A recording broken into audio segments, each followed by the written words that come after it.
കാഞ്ചീപുരം സഞ്ചാരം കഴിഞ്ഞ് സന്ധ്യയായപ്പോഴേക്കും ചെന്നൈ നഗരത്തിലേക്ക് മടങ്ങിയെത്തിയിരിക്കുകയാണ് ഞാൻ. സൂര്യൻ പടിഞ്ഞാറേ ചക്രവാളത്തിൽ ചാഞ്ഞുകഴിഞ്ഞു. ആകാശത്തിനൊരു ചുവന്ന നിറം. കാർ നഗരത്തിലേക്ക് അടുത്തുകൊണ്ടിരിക്കുകയാണ്. എയർപോർട്ടാണ് അങ്ങകലെ ലൈറ്റപ്പ് ചെയ്ത് കിടക്കുന്നത്. Chennai international airport. അവിടേക്ക് മെട്രോ ട്രെയിൻ വന്ന് ചേർന്നിട്ടുണ്ട്. എയർപോർട്ട് മെട്രോ എന്ന ഒരു സംവിധാനം തന്നെയുണ്ട് ഇവിടെ. എയർപോർട്ടിൽ അവസാനിക്കുന്ന മെട്രോ. ഇതാണ് എയർപോർട്ട് മെട്രോയുടെ സ്റ്റേഷൻ. അത് വളരെ സൗകര്യപ്രദമാണ്. എയർപോർട്ടിൽ നിന്ന് നേരെ മെട്രോ സ്റ്റേഷനിൽ നടന്നു കയറി ട്രെയിനിൽ സിറ്റിയിലേക്ക് പോകാം. എയർപോർട്ട് പിന്നിട്ട് യാത്ര തുടർന്നു. വഴിയോരങ്ങളൊക്കെ സുന്ദരമാക്കി വെച്ചിരിക്കുന്നു. അത് കഴിഞ്ഞു ചെല്ലുമ്പോൾ ഓഫീസേഴ്സ് ട്രെയിനിംഗ് അക്കാഡമി എന്ന വമ്പനൊരു ക്യാമ്പസ്. പട്ടാള ഓഫീസർമാരെ പരിശീലിപ്പിക്കുന്ന കേന്ദ്രമാണ്. OTI ചെന്നൈ എന്നറിയപ്പെടുന്ന വമ്പനൊരു പരിശീലന കേന്ദ്രം. അത് പിന്നിട്ട് ഞങ്ങൾ ചെല്ലുന്നത് രസകരമായൊരു സ്ഥലത്തേക്കാണ്. കത്തിപ്പാറ ഫ്ലൈഓവറിനടിയിലെ ഒരു അത്ഭുത ലോകമാണിത്. തലങ്ങും വിലങ്ങും മെട്രോ ട്രെയിനും മറ്റു വാഹനങ്ങളുമെല്ലാം പോകുന്ന ഫ്ലൈഓവറുകളുള്ള ഒരു സ്ഥലമാണ് കത്തിപ്പാറ. അവിടെ ഫ്ലൈഓവറുകളെല്ലാം സംഗമിക്കുന്നതിന്റെ താഴെ കുറെ സ്ഥലമുണ്ടായിരുന്നു. അവിടം അപ് ടൗൺ കത്തിപ്പാറ എന്ന രീതിയിൽ ഒരു ഷോപ്പിംഗ് ഫുഡ് സ്ട്രീറ്റ് ആക്കി മാറ്റിയിരിക്കുകയാണിപ്പോൾ. തലയ്ക്ക് മുകളിൽ കൂടി ഫ്ലൈഓവറുകൾ തലങ്ങും വിലങ്ങും പോകുന്നത് കാണാം. അതിനടിയിൽ വെറുതെ കിടന്ന സ്ഥലമെല്ലാം ഇന്നൊരു ആഘോഷ കേന്ദ്രമാക്കിയിരിക്കുന്നു. അതിഗംഭീരമായ സ്ഥലം. മെട്രോ ട്രെയിൻ തലയ്ക്ക് മുകളിൽ കൂടി പോകുന്നു. ബസ്സുകളും കാറുകളും ട്രക്കുകളും ഒക്കെ പോകുന്ന റോഡുകൾ. അതിന്റെ എല്ലാം അടിയിൽ ഗംഭീരമായൊരു ഫുഡ് സ്ട്രീറ്റും ഷോപ്പിംഗ് സ്ട്രീറ്റും എല്ലാം കൂടി ഉണ്ടാക്കിയിരിക്കുകയാണ്. ധാരാളം വണ്ടികൾക്ക് പാർക്ക് ചെയ്യാനുള്ള സ്ഥലവും ഉദ്യാനവുമെല്ലാമുണ്ട്. ഭാവനാപരമായി കലാപരമായി ഒരുക്കിയ ഒരു സംവിധാനം. തമിഴർ പല കാര്യങ്ങളിലും നമ്മേക്കാൾ മികവ് കാണിക്കുന്നതിന്റെ ഒരു ഉദാഹരണമാണിത്. ഞാനത് കാണാൻ വേണ്ടി നടന്നു. നല്ല ജനമുണ്ട് ഇവിടെ. കയറി ചെല്ലുമ്പോൾ ഇന്റർനാഷണൽ ബ്രാൻഡുകൾ വിൽക്കുന്ന കടകളുടെ നിരകൾ കാണാം. ഒരു ഭാഗത്ത് മുഴുവൻ ഫുഡ് സ്ട്രീറ്റ് ആണെങ്കിൽ മറ്റേ ഭാഗം ഹാൻഡിക്രാഫ്റ്റ്സ്, വസ്ത്രങ്ങൾ എന്നിവയൊക്കെ വിൽക്കുന്ന കടകളാണ്. നിരവധി ഷോപ്പുകൾ. അതിനിടയിലൂടെ നടന്നു. വസ്ത്രം, കരകൗശല വസ്തുക്കൾ, ഗിഫ്റ്റ് ഐറ്റംസ്, ചെറിയ ഇലക്ട്രോണിക് ഉപകരണങ്ങൾ ഇതെല്ലാമാണ് വിൽക്കുന്നത്. ചെന്നൈയിലെ അർബൻ സ്ക്വയർ എന്നാണ് ഇവിടം അറിയപ്പെടുന്നത്. വൈകുന്നേരങ്ങളിൽ കുടുംബസമേതമൊക്കെ വന്ന് സ്വസ്ഥമായി ഷോപ്പിംഗ് നടത്താം. നാനാതരം ഭക്ഷ്യവിഭവങ്ങൾ ലഭിക്കുന്ന ഫുഡ് സ്ട്രീറ്റാണ് ഇവിടുത്തെ പ്രധാന ആകർഷണം. അന്താരാഷ്ട്ര സ്ഥാപനങ്ങളുടെ ഔട്ട്ലെറ്റുകളും നാടൻ വിഭവങ്ങളുടെ കടകളുമെല്ലാമുണ്ട്. വൈകുന്നേരം കുടുംബവുമൊത്ത് സമയം ചെലവഴിക്കാൻ കഴിയുന്ന ഒരു ആഘോഷ കേന്ദ്രം. കുട്ടികളുടെ പ്ലേ ഏരിയ മുതൽ ATM കൗണ്ടറുകൾ വരെ ഇവിടെയുണ്ട്. മുൻപ് മധ്യപ്രദേശ് സഞ്ചാരത്തിനിടെ ഇൻഡോറിൽ ചപ്പൻ ദൂക്കാൻ എന്നൊരു ആധുനിക ഫുഡ് സ്ട്രീറ്റ് ഞാൻ കണ്ടിരുന്നു. അതുപോലെ തന്നെയുണ്ട് ഇവിടവും. അതിഗംഭീരം, മനോഹരമായ സ്ഥലം. നല്ല വൃത്തിയും സൗന്ദര്യവുമുണ്ട്. ഒരു ഫ്ലൈഓവറിന്റെ അടിഭാഗം മുഴുവൻ ഇങ്ങനെയൊരു ലോകമാക്കി മാറ്റിയിരിക്കുകയാണ്. നമുക്ക് കൊതി വരും. ഇങ്ങനെയൊരു സ്ഥലം കേരളത്തിൽ ഏതെങ്കിലും ഒരു നഗരത്തിൽ ഉണ്ടായിരുന്നെങ്കിലെന്ന് ആഗ്രഹിച്ചു പോകും. കൗണ്ടറിൽ പോയി കാശ് കൊടുത്ത് ആവശ്യമുള്ളത് വാങ്ങിക്കാം. മേശകസേരകൾ ധാരാളമുണ്ട്. അവിടെ പോയിരുന്ന് കഴിക്കാം. ജ്യൂസ്, പലതരം ഐസ്ക്രീമുകൾ, ഫലൂദ ഇങ്ങനെയൊക്കെയുള്ള പലതും വിൽക്കുന്ന കടകൾ. നമ്മൾ കണ്ടിട്ടും കേട്ടിട്ടുമില്ലാത്ത തരം വിഭവങ്ങളുമുണ്ട് കൂട്ടത്തിൽ. ചൈനീസ് വിഭവങ്ങളുണ്ട്. പൊറോട്ട കൊണ്ടുള്ള പരീക്ഷണങ്ങൾ, ചീസി ജ്യൂസ് ബർഗർ, ടിബറ്റിന്റെ മോമോ, മിൽക്കി വേ, മൺസൂക്ക് എന്നൊക്കെ പേരുള്ള സ്റ്റാളുകൾ. എല്ലായിടത്തും നല്ല കച്ചവടമുണ്ട്. നിറയെ ആളുകൾ. ഇതൊരു സാധാരണ വർക്കിംഗ് ഡേ ആണെന്ന് ഓർക്കണം. എന്നിട്ടും ഇത്രയും ആളുകൾ എത്തുന്നു. എന്തുകൊണ്ടാണ് നമുക്കിങ്ങനെ ഓപ്പൺ ഫുഡ് സ്ട്രീറ്റുകൾ സജ്ജീകരിക്കാനാവാത്തത് എന്നാണ് ഞാൻ ചിന്തിക്കുന്നത്. നമുക്കും നഗരങ്ങളിൽ പലയിടത്തും ഓപ്പൺ ഫുഡ് സ്ട്രീറ്റുകൾ വേണം. ആളുകൾക്ക് ഒത്തുചേരാൻ ഒരിടം. നിലമൊക്കെ കണ്ടില്ലേ? ടൈൽ പതിച്ച് വൃത്തിയാക്കിയിരിക്കുന്നു. ഇത് വഴിയോരമാണെന്ന് ഓർക്കണം. ഇന്ത്യ ഇങ്ങനെയൊക്കെ മുന്നോട്ടു പോയിരിക്കുന്നു. കേരളമാണ് ഇക്കാര്യത്തിലെല്ലാം ഏറെ പിന്നിലുള്ളത്. നമ്മുടെ പ്രധാന ജില്ലാ ആസ്ഥാനങ്ങളിലെങ്കിലും ഇങ്ങനെയുള്ള ഫുഡ് സ്ട്രീറ്റുകൾ വരണം. തുറന്ന ഷോപ്പിംഗ് ഫെസിലിറ്റികൾ വരണം. സാധാരണക്കാർക്ക് വന്ന് ആഘോഷിക്കാൻ കുടുംബാംഗങ്ങളോടൊപ്പം സമയം ചെലവിടാൻ, കുടുംബ ബന്ധങ്ങൾ ഊട്ടിയുറപ്പിക്കാൻ പറ്റുന്ന ഇത്തരം സ്ഥലങ്ങൾ വേണം. എന്തിനാണ് ഇങ്ങനെയുള്ള ആഘോഷ കേന്ദ്രങ്ങൾ എന്ന് ചോദിക്കാം. ആഘോഷിക്കാൻ വഴിയില്ലാത്തപ്പോഴാണ് കുട്ടികൾ മറ്റു ചിന്തകളിലേക്കും ലഹരിയിലേക്കും പോകുന്നത്. അവരെയും കൂട്ടി ഇത്തരം സ്ഥലങ്ങളിൽ വരുമ്പോൾ അവർക്കും ആഘോഷിക്കാനുള്ള അവസരമുണ്ടാകുന്നു. തലയ്ക്ക് മുകളിലൂടെ മെട്രോ ട്രെയിൻ അങ്ങനെ പോകുന്നു. ട്രക്കുകളും കാറുകളും പോകുന്ന ഫ്ലൈ ഓവറുകളുമുണ്ട്. താഴെ ആഘോഷത്തിന്റെ മറ്റൊരു ലോകം. ഗംഭീര ഫെസിലിറ്റിയാണ്. കടകളും ഫുഡ് സ്ട്രീറ്റും മാത്രമല്ല, ഇവിടെ ഒരു ഓപ്പൺ എയർ തിയേറ്ററൊക്കെയുണ്ട്. ഇതാണത്. ഇടയ്ക്ക് കൾച്ചറൽ ഷോയൊക്കെ നടക്കാറുണ്ട് ഇവിടെ. അമരാവതി, ഡൊമിനോസ് എന്നിങ്ങനെ നിരവധി കൗണ്ടറുകൾ. എനിക്ക് ആ സംവിധാനം നന്നേ ഇഷ്ടപ്പെട്ടു. അവിടെ നിന്നും മടങ്ങി താമസിക്കുന്ന റമദ പ്ലാസ ഹോട്ടലിലേക്ക്. എന്നെ ഇവിടെ ഇറക്കിവിട്ട് സുഹൃത്ത് സെന്നിയെ വീട്ടിലാക്കാൻ വേണ്ടി രാജു പോകും. ഞാൻ ഹോട്ടലിലേക്കു കയറി. പിറ്റേ ദിവസം രാവിലെ എഴുന്നേറ്റ് റെഡിയായി. 7 മണിയായപ്പോഴേക്കും ലോബിയിലെത്തി. നല്ല ഹോട്ടലാണ്, നല്ല ഫെസിലിറ്റികൾ. പകൽ മുഴുവൻ നീളുന്ന വിയർത്ത പണിക്ക് ശേഷം രാത്രി വന്ന് വിശ്രമിക്കാൻ നല്ല ഹോട്ടൽ തന്നെ വേണം. 7 മണിയായപ്പോഴേക്കും സെന്നിയും രാജുവും കൂടി വന്നു. ഞങ്ങൾ യാത്ര തുടങ്ങി. ഇന്ന് തിരുപ്പതിയിലേക്കാണ് പോകുന്നത്. ദീർഘമായ യാത്രയാണ്. ഇവിടെ നിന്ന് ഏതാണ്ട് 140 കിലോമീറ്റർ ദൂരമുണ്ട് തിരുപ്പതിയിലേക്ക്. 3-3.5 മണിക്കൂർ വേണം അവിടെ എത്താൻ. വണ്ടി എവിടെയും നിർത്താതെ പോയാൽ ഒരു 10:30 ആകുമ്പോഴേക്കും തിരുപ്പതിയിലെത്തും. തിരുപ്പതി ക്ഷേത്രം സന്ദർശിക്കണം. പോകുന്ന വഴിക്കുള്ള കാഴ്ചകൾ പകർത്തണം. തിരുപ്പതി ആന്ധ്രാപ്രദേശിലാണ്. തമിഴ്നാട് ബോർഡർ കടന്ന് അങ്ങോട്ട് പോകണം. ഈ റൂട്ടിൽ ആന്ധ്രയുടെ അതിർത്തിയോട് ഏറ്റവും അടുത്തുള്ള കിലംബാക്കത്തേക്ക് മെട്രോയുടെ ദീർഘിപ്പിക്കൽ ജോലി നടക്കുന്നത് കാണാം. ഞങ്ങളിപ്പോൾ രാമാപുരം എന്ന സ്ഥലത്തുകൂടിയാണ് കടന്നുപോകുന്നത്. MGRന്റെ വീട് രാമാപുരത്തായിരുന്നു. MGR തോട്ടം എന്ന ഒരു വലിയ പുരയിടത്തിനകത്തായിരുന്നു അദ്ദേഹത്തിന്റെ വീട്. അവിടെ ഇപ്പോൾ ഒരു സ്മാരകവും സ്കൂളുമൊക്കെയാണ് പ്രവർത്തിക്കുന്നത്. പറ്റുമെങ്കിൽ അതൊന്ന് കാണണമെന്നുണ്ട്.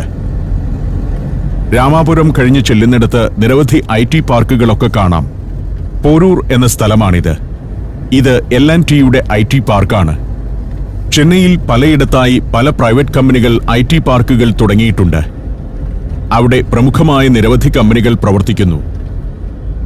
ഈ കാണുന്നത് DLFന്റെ IT പാർക്കാണ്. നിരവധി ഏക്കറുകളിൽ വ്യാപിച്ചു കിടക്കുന്നതാണ് ഓരോ IT പാർക്കും.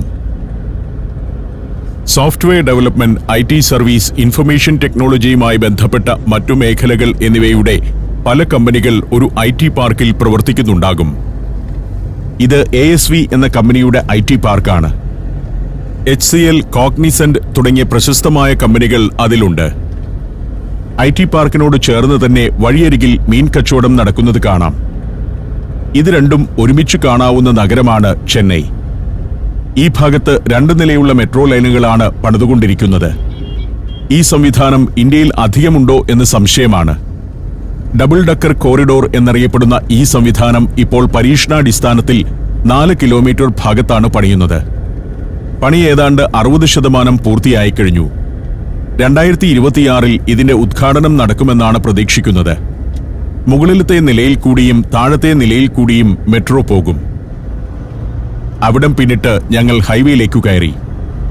ഏതാണ്ട് വടക്കു പടിഞ്ഞാറ് ദിശയിലാണ് യാത്ര. ചെന്നൈ ബംഗളൂരു ഹൈവേ ആണിത്. 4 വരിപ്പാത. ചിലയിടത്ത് 6 വരിയുമുണ്ട്. ചെന്നൈയിൽ നിന്ന് ബംഗളൂരു വരെ മാത്രമല്ല, അവിടെ നിന്ന് പിന്നെ മുംബൈക്ക് നീണ്ടുകിടക്കുന്ന ഹൈവേ ആണിത്. ആ പാതയിലൂടെ കുറേ ദൂരം ഓടിയ ശേഷം ഞങ്ങൾ വലത്തോട്ട് തിരിഞ്ഞു. ഇനി വടക്കോട്ട് യാത്ര ചെയ്യുകയാണ്. ഇതാണ് തിരുപ്പതിക്കുള്ള റോഡ്. ആ റോഡിലൂടെ കുറച്ചു ദൂരം ഓടിക്കഴിയുമ്പോഴേക്കും തിരുവള്ളൂർ പട്ടണത്തിലേക്ക് എത്തിയിരിക്കുന്നു. തിരുവള്ളൂർ ചെന്നൈയുടെ ഒരു പ്രാന്ത നഗരമാണ്. മറ്റൊരു ജില്ല തന്നെയാണ് തിരുവള്ളൂർ. രാജു ഈ റൂട്ടിൽ സ്ഥിരം വരുന്നതാണ്. ആഴ്ചയിൽ ഒരു തവണയെങ്കിലും ഭക്തരുമായി തിരുപ്പതിയിൽ പോകും. സെന്നിയാകട്ടെ ആദ്യമായിട്ടാണ് തിരുപ്പതിയിൽ പോകുന്നത്. തിരുപ്പതിയിലേക്കുള്ള ധാരാളം സന്ദർശകർ ചെന്നൈയിൽ വന്നിറങ്ങാറുണ്ട്. ചെന്നൈ ആണല്ലോ തൊട്ടടുത്തുള്ള വലിയ എയർപോർട്ട്. പല സ്ഥലങ്ങളിൽ നിന്നുള്ള തീർത്ഥാടകരും ടൂറിസ്റ്റുകളുമൊക്കെ ചെന്നൈയിൽ വന്നിട്ട് അവിടെ നിന്ന് തിരുപ്പതിക്ക് പോകും. രാജുവിന്റെ കമ്പനിയിലെ വണ്ടികൾക്ക് അങ്ങനെ ഈ റൂട്ടിൽ പതിവായി ഓട്ടം കിട്ടുന്നു. തമിഴ്നാടിന്റെ വടക്കൻ അതിർത്തിയിലേക്ക് അടുക്കാറാകുമ്പോൾ പച്ചപ്പുള്ള പ്രദേശങ്ങളാണ് കാഴ്ച. ആന്ധ്രാപ്രദേശ് തമിഴ്നാട് അതിർത്തി പ്രദേശങ്ങളോട് അടുത്തുകൊണ്ടിരിക്കുകയാണ് ഞങ്ങൾ. കൃഷിയിടങ്ങളാണ് കൂടുതലും. നെൽകൃഷിയൊക്കെയുണ്ട്. പണ്ടത്തെ വരണ്ട തമിഴ് ഭൂമിയല്ല നമ്മളിപ്പോൾ കാണുന്നത്.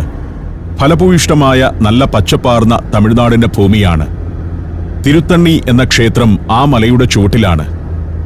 തിരുപ്പതിയിലേക്ക് പോകുന്ന തീർത്ഥാടകർ തിരുത്തണ്ണിയിലും ഇറങ്ങാറുണ്ട്. അവിടം പിന്നിട്ട് ഞങ്ങൾ യാത്ര തുടർന്നു. അതിർത്തിയിലേക്ക് എത്തുമ്പോൾ ചെറിയൊരു മലനിരയൊക്കെയുണ്ട്. അത് കഴിയുമ്പോഴാണ് ആന്ധ്രാപ്രദേശിന്റെ ഭൂമിയിലേക്ക് കയറുന്നത്.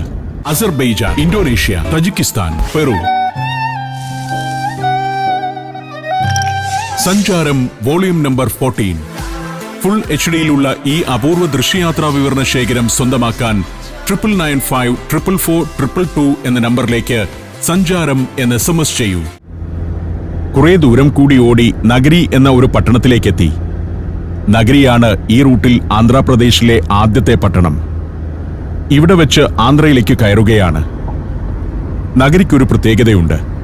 പ്രശസ്ത നടി റോജ 2 തവണ ഇവിടുത്തെ MLA ആയിരുന്നു. തെലുങ്കുദേശം പാർട്ടിയിലായിരിക്കെ നഗരിയിൽ മത്സരിച്ചു തോറ്റ റോജ YSR കോൺഗ്രസിലെത്തിയപ്പോഴാണ് വിജയം നേടിയത്. ജഗൻമോഹൻ റെഡ്ഡി മന്ത്രിസഭയിൽ ടൂറിസം മന്ത്രിയുമായിരുന്നു റോജ. ഇപ്പോൾ ആന്ധ്രയുടെ മണ്ണിലൂടെയാണ് ഓടിക്കൊണ്ടിരിക്കുന്നത്. ഇവിടെയും ഹൈവേയുടെ പണികൾ നടക്കുന്നത് കാണാം. ആന്ധ്രയിലേക്ക് കയറുമ്പോഴേ ഭൂപ്രകൃതി മാറിയിരിക്കുന്നു. ഇതുപോലുള്ള ചില ശിലാ ഫോർമേഷനുകളും ഉരുണ്ട പാറകളുമൊക്കെയാണ് ആന്ധ്രയിലേക്ക് കയറിക്കഴിയുമ്പോൾ കാണുന്നത്. തമിഴ്നാട്ടിലായിരുന്നെങ്കിൽ ഇതിന്റെയൊക്കെ മുകളിൽ ഒരു ക്ഷേത്രം വന്നേനെ എന്ന കാര്യം ഉറപ്പാണ്. കൗതുകകരമായ കാഴ്ചകൾ.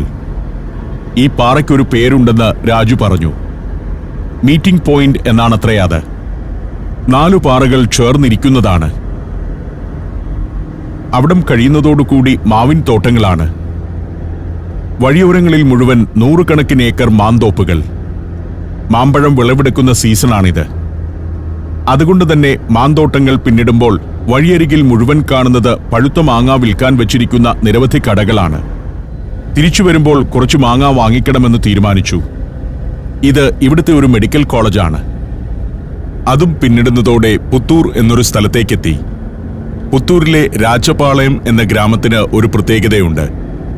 ഒടിഞ്ഞ അസ്ഥി പച്ചമരുന്ന് വെച്ച് കെട്ടി സുഖപ്പെടുത്തുന്ന നാട്ടുവൈദ്യന്മാരുടെ ഒരു ഗ്രാമമാണത്. ദക്ഷിണേന്ത്യയുടെ പല ഭാഗങ്ങളിൽ നിന്നും ആളുകൾ ഇവിടെ അസ്ഥി ചികിത്സയ്ക്ക് വരാറുണ്ട്. തിരിച്ചു വരുമ്പോൾ അവിടെ ഒന്ന് ഇറങ്ങണമെന്ന് ഞാൻ തീരുമാനിച്ചു. ആ പ്രദേശവും പിന്നിട്ട് യാത്ര തുടർന്നു. ചെറിയ ചെറിയ പട്ടണങ്ങൾ പുത്തൂരിന്റെ പ്രാന്തപ്രദേശങ്ങളാണ്. തിരുപ്പതി ജില്ലയിൽ ഉൾപ്പെട്ട പ്രദേശമാണ് പുത്തൂർ.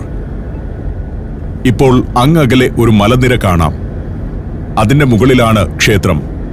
മലമുകളിലെ തിരുമല ടൗൺഷിപ്പും താഴ്വാരത്തെ തിരുപ്പതി പട്ടണവും പൊതുവെ തിരുപ്പതി എന്ന തീർത്ഥാടന കേന്ദ്രമായാണ് അറിയപ്പെടുന്നത്. ഞങ്ങൾ തിരുപ്പതി നഗരത്തിലേക്കെത്തി. ഇത് തിരുപ്പതിയിലെ ഡിസ്ട്രിക്ട് കളക്ടറുടെ ഓഫീസാണ്. ഒരു ഹോട്ടലായി പണിതു തുടങ്ങിയ കെട്ടിടമാണ് കളക്ടറുടെ ഓഫീസായി പരിണമിച്ചത്. ധാരാളം നല്ല ഹോട്ടലുകളുണ്ട് തിരുപ്പതി നഗരത്തിൽ. തിരുപ്പതിയിലെത്തി. കാർ ഒരു ഫ്ലൈ ഓവറിലേക്ക് കയറി. ശ്രീനിവാസ സേതു ഫ്ലൈ ഓവർ എന്നാണ് ഇതിന്റെ പേര്. ഗരുഡവരാധി എന്നും ഒരു പേരുണ്ട്. തീർത്ഥാടകരുടെയും ടൂറിസ്റ്റുകളുടെയും തിരക്ക് കാരണം വളരെ കൺജസ്റ്റഡായ നഗരമാണ് തിരുപ്പതി. ഹോട്ടലുകളും താമസയിടങ്ങളും ലോഡ്ജുകളുമെല്ലാം തിങ്ങി നിറഞ്ഞ ക്ഷേത്രനഗരം. നഗരത്തിൽ ഗതാഗതക്കുരുക്കും പതിവായിരുന്നു. അതിനാൽ ചെന്നൈയിൽ നിന്നും മറ്റും ഈ റൂട്ടിൽ വരുന്നവർക്ക് നഗരത്തിന്റെ തിരക്കിൽപ്പെടാതെ പോകാൻ അടുത്ത കാലത്ത് പണിത ഫ്ലൈ ഓവറാണിത്. തിരുമലയിലേക്കുള്ള എൻട്രൻസിനടുത്തുവരെ നീണ്ടുകിടക്കുന്ന ഒരു ഫ്ലൈ ഓവർ. തിരക്കേറിയ തിരുപ്പതി നഗരമാണ് ഫ്ലൈ ഓവറിന് താഴെ. ക്ഷേത്രമിരിക്കുന്ന മലമുകൾ തിരുമല എന്നാണ് അറിയപ്പെടുന്നത്. മുന്നിലെ മലയുടെ മുകളിലാണത്. അതായത് തിരുമലയുടെ മുകളിലാണ് തിരുപ്പതി ക്ഷേത്രമെന്ന് പൊതുവെ അറിയപ്പെടുന്ന ശ്രീ വെങ്കടേശ്വര ക്ഷേത്രം. താഴ്വാരത്തെ പട്ടണം മാത്രമാണ് തിരുപ്പതി. ചെന്നൈയിൽ നിന്ന് ക്ഷേത്രത്തിലേക്ക് പോകുമ്പോൾ നമ്മൾ നഗരത്തിൽ ഇറങ്ങേണ്ട കാര്യമില്ല. നഗരത്തിന്റെ മുകളിലൂടെ പണിത ഫ്ലൈ ഓവറിലൂടെ മലയുടെ അടിവാരത്തെത്തും. അവിടെ നിന്നും മല കയറാം. നേരെ മുന്നിൽ കാണുന്ന മലയിൽ ഇടയ്ക്കിടെ കാണുന്ന വെള്ളവര റോഡാണ്. തിരുപ്പതി ക്ഷേത്രത്തിൽ നിന്ന് ഇറങ്ങി വരുന്ന പാത. കയറിപ്പോകുന്നത് മറ്റൊരു പാതയിലൂടെയാണ്. 2 റോഡുകളുണ്ട് ആ മലയിൽ. ഇക്കാണുന്നത് ഇറങ്ങി വരുന്ന പാതയാണ്. ഒരിടത്ത് വണ്ടി നിർത്തിയപ്പോൾ അത് വ്യക്തമായി കാണാം. ഇതൊക്കെ ഏറ്റവും താഴത്തെ റോഡാണ്. 1000 മീറ്ററിലധികം ഉയരത്തിലാണ് തിരുമല ക്ഷേത്രം ഇരിക്കുന്നത്. ഗരുഡന്റെ ഒരു പ്രതിമ. അത് കടന്ന് ഞങ്ങൾ തിരുമല ക്ഷേത്രത്തിലേക്കുള്ള ആദ്യത്തെ പടിപ്പുര കടന്നു. അത് കഴിഞ്ഞു ചെല്ലുമ്പോൾ മുന്നിൽ കാണുന്ന ആ ഗേറ്റുകളുണ്ടല്ലോ, അത് ചെക്ക് പോസ്റ്റുകളാണ്. വാഹനങ്ങളെല്ലാം അവിടെ ക്യൂ നിൽക്കുന്നത് കാണാം. ഇവിടെ വെച്ച് വാഹനങ്ങൾ കർശനമായി പരിശോധിക്കും. അകത്തെ ഓരോ ഇഞ്ചും പരിശോധിക്കും. അതുപോലെ യാത്രക്കാരുടെ ബാഗുകളും പരിശോധിക്കും. എയർപോർട്ടിനകത്ത് നടത്തുന്ന തരം എല്ലാ പരിശോധനയും ഇവിടെയുണ്ട്. വണ്ടിയിൽ നിന്നിറങ്ങി ആ പരിശോധനകൾക്ക് വിധേയരാകണം. 10-15 മിനിറ്റ് കൊണ്ട് അതെല്ലാം കഴിയും. ഞങ്ങളുടെ വണ്ടിയെല്ലാം പരിശോധിച്ചു വന്നു. ഞങ്ങൾ അതിൽ കയറി മലകയറ്റം തുടങ്ങുകയാണ്. തിരുമല ക്ഷേത്രത്തിന്റെ അല്ലെങ്കിൽ ശ്രീ വെങ്കടേശ്വര ക്ഷേത്രത്തിലേക്കുള്ള കയറ്റമാണ് ഇനി. മലയുടെ മുകളിലെ ഒരു ടൗൺഷിപ്പാണ് തിരുമല ക്ഷേത്രം. പലരുടെയും ധാരണ തിരുപ്പതിയിലാണ് ക്ഷേത്രമെന്നാണ്. തിരുപ്പതി താഴത്തെ ഒരു പട്ടണം മാത്രമാണ്. അവിടെ നിന്ന് 21 കിലോമീറ്റർ മലമ്പാതയിലൂടെ സഞ്ചരിച്ചു വേണം ക്ഷേത്രത്തിലേക്കെത്താൻ. മല കയറുന്നതിന് ഒരു നിബന്ധനയുണ്ട്. ഇവിടെ നിന്ന് പുറപ്പെടുമ്പോൾ നമുക്കൊരു സ്ലിപ്പ് കിട്ടും. മുകളിൽ ചെല്ലുമ്പോൾ ആ സ്ലിപ്പ് കൊടുക്കണം. 28 മിനിറ്റ് കൊണ്ട് നമ്മൾ മുകളിലെത്തിയിരിക്കണമെന്നാണ് നിർദ്ദേശം.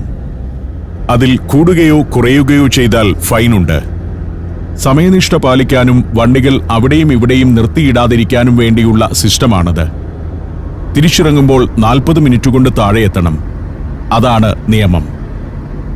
ഞങ്ങൾ മല കയറുകയാണ്. ഇടയ്ക്കിടെ നവീകരിക്കുന്ന പാത.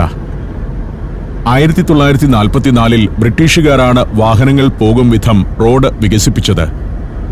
മല കയറി പോകുമ്പോൾ അങ്ങ് താഴെ തിരുപ്പതി നഗരം കാണാം. 6-ാം നൂറ്റാണ്ടിൽ പല്ലവ സാമ്രാജ്യകാലത്ത് രൂപം കൊണ്ടതാണ് തിരുമലയുടെ താഴ്വാരത്തെ തിരുപ്പതി നഗരം. 17-ാം നൂറ്റാണ്ടിൽ വിജയനഗര സാമ്രാജ്യകാലത്ത് അതിസമ്പന്നമായ ഒരു നഗരമായിരുന്നു അത്.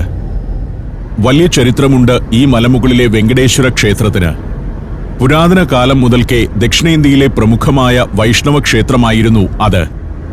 പല്ലവ സാമ്രാജ്യകാലത്താണ് ക്ഷേത്രവും ഈ മലയും വലിയൊരു തീർത്ഥാടന കേന്ദ്രമായി മാറിയത്. പിന്നീട് ചോള സാമ്രാജ്യവും വിജയനഗര സാമ്രാജ്യവും ക്ഷേത്രത്തെ പ്രാധാന്യത്തോടെ കണ്ടിരുന്നു. ക്ഷേത്രമിരിക്കുന്ന ഈ മല മുഴുവൻ ഒരു റിസർവ് ഫോറസ്റ്റാണ്. കടുവ ഉൾപ്പെടെ നിരവധി വന്യമൃഗങ്ങളുണ്ട് തിരുമലയിൽ. വാഹനത്തിലല്ലാതെ താഴെ നിന്ന് നടന്ന് ക്ഷേത്രത്തിലേക്ക് എത്തുന്നവരുമുണ്ട്.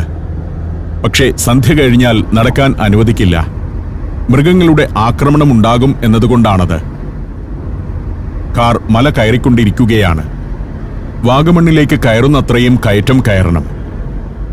അങ്ങനെ ഞങ്ങൾ ഏതാണ്ട് മലമുകളിലെത്തി. സമുദ്രനിരപ്പിൽ നിന്നും 976 മീറ്റർ ഉയരത്തിലാണ് ഇവിടം. മലമുകളിൽ വലിയൊരു ക്ഷേത്രനഗരം തന്നെ രൂപം കൊണ്ടിരിക്കുകയാണ്. എല്ലാ സൗകര്യങ്ങളും സംവിധാനങ്ങളുമുള്ള ക്ഷേത്രനഗരം. ടൂറിസ്റ്റുകൾ വന്നാൽ നഗരത്തിലേക്ക് പോകണമെന്നില്ല. ഇവിടെ താമസിക്കാം. 1-2 ദിവസം അങ്ങനെ ഇവിടെ താമസിക്കുന്നവരുമുണ്ട്. അതിന് 500 രൂപ മുതൽ നിരക്കുള്ള മുറികൾ ഇവിടെ കിട്ടും.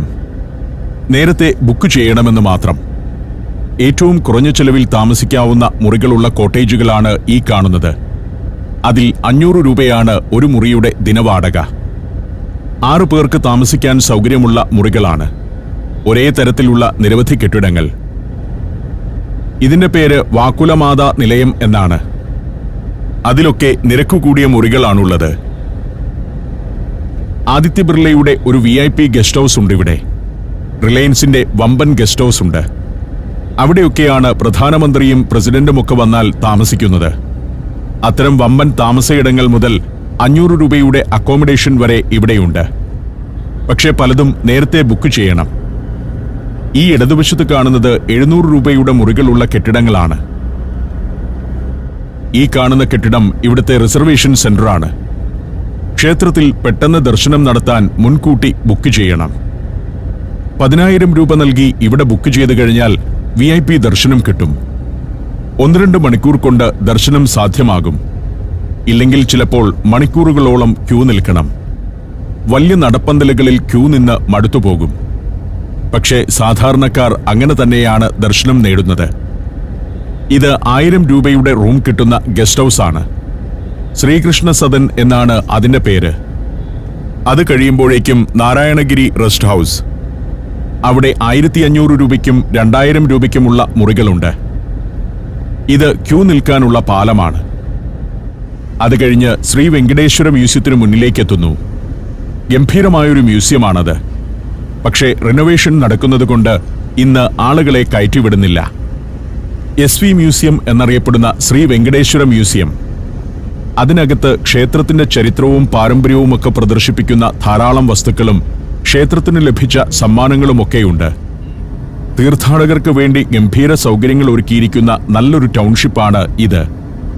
തിരുമല എന്ന പുണ്യഭൂമിയുടെ അത്ഭുത കാഴ്ചകളിലേക്ക് ഞാൻ സഞ്ചാരം തുടർന്നു.